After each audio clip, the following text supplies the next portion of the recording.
Hi guys. তো আজকে কিন্তু আমি একটা নতুন জিনিস নিয়ে চলে এসেছি এবং এটা আমি রিভিউ করব। জিনিসটা হলো ইয়োপ্পোকি, হট অ্যান্ড স্পাইসি ইয়োপ্পোকি। এটা অ্যাকচুয়ালি রাইস কেক হয়। আশা করি তোমরা অনেকে খেয়েছো, কিন্তু আমি কিন্তু এটা কোনোদিনও খাইনি এর আগে। তো এটা আমি অনলাইনে দেখলাম এবং অনলাইনে দেখে ভাবলাম যে নিয়ে আসি, নিয়ে রিভিউ করি, কেমন খেতে তোমাদের সাথে শেয়ার করি। তো চলো এটা ওপেন করে দেখা যাক এর মধ্যে কী কী রয়েছে। এমআরপি রয়েছে, কোথায় গেল, 1 মিনিট খুঁজে পাচ্ছি না, কারণ এটা আমার থেকে ডিসকাউন্টে হয়েছে। ডিসকাউন্টে ওই 250-এর মধ্যে আমার হয়েছে, ডিসকাউন্ট ছিল আমার, তো সেই জন্য। বাট এই যে পেয়েছি,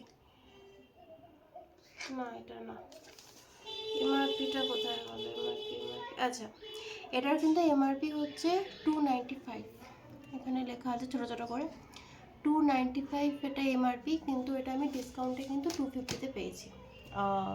ব্লিঙ্কিট দিয়ে অর্ডার করেছিলাম। তো চলো দেখা যাক খুলে আমাদের কী কী রয়েছে।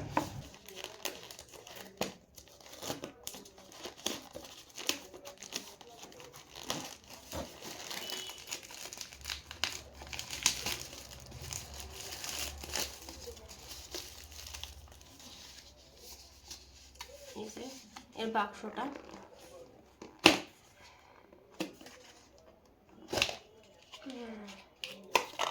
আচ্ছা এর ভেতরে কিন্তু রয়েছে এই রাইস কেক রয়েছে এর ভেতরে, আর তার সাথেই একটা মশলা দিয়েছে, আর রয়েছে স্পুন। তো এটা হচ্ছে বানানোর নিয়ম হচ্ছে, রাইস কেকটাকে বলছে এটা ঢালতে এবং সসটাকেও ঢালতে বলছে। তারপরে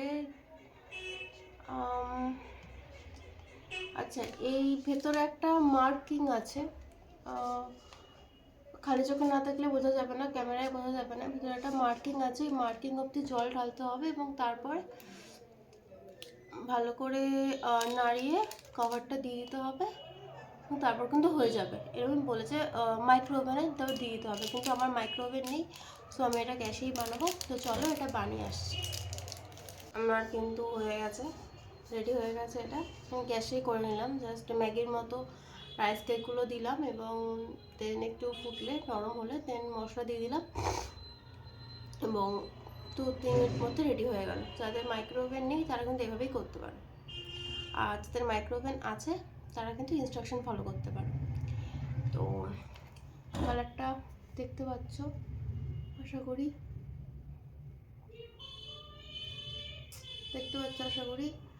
লাল টকটকা কিন্তু হয়েছে। তো এটা তো লেখা ছিল যে হট অ্যান্ড স্পাইসি, দেখা যাক কতটা ঝাল হয় খেতে।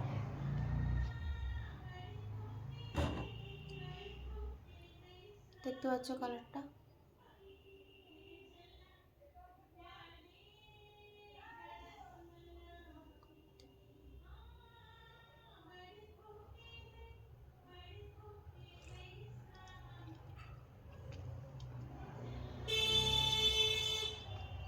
এটা কিন্তু ঝাল আছে, ভালোই ঝাল আছে।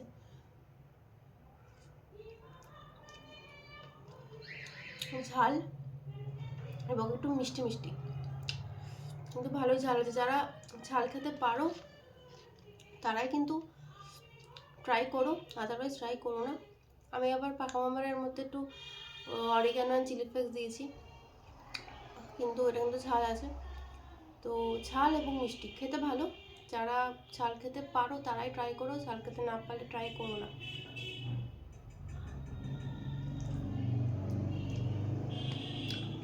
আবার দেখি রাইস কেকগুলো, কিন্তু কোনোদিন রাইস কেক খাইনি। এই হচ্ছে রাইস কেক, দেখা যাক কেমন খেতে।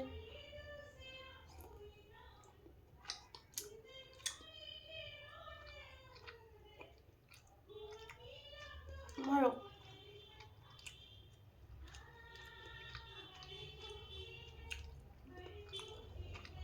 আমার কোনো পার্টিকুলার টেস্ট নেই রাইস কেকটার, চুই টাইপের, কিন্তু ভালো খেতে, খারাপ না।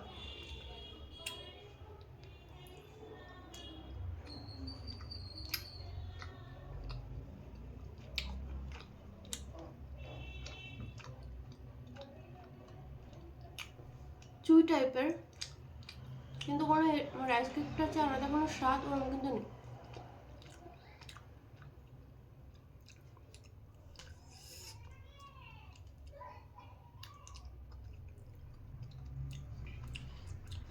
ভালো, আমি এটাকে 7/10 দেবো। তো চলো এটা আমি খেয়ে শেষ করি। আর তোমরা কারা কারা ট্রাই করেছো অবশ্যই আমায় কমেন্টে জানাও। আর যদি এর থেকেও ভালো কোনো রাইস কেক থাকে বা রামেন থাকে আমাকে অবশ্যই জানিও কমেন্টে, আমি কিন্তু অবশ্যই ট্রাই করব। তো চলো আজকে এই পর্যন্তই, দেখা হচ্ছে পরের ভিডিওতে।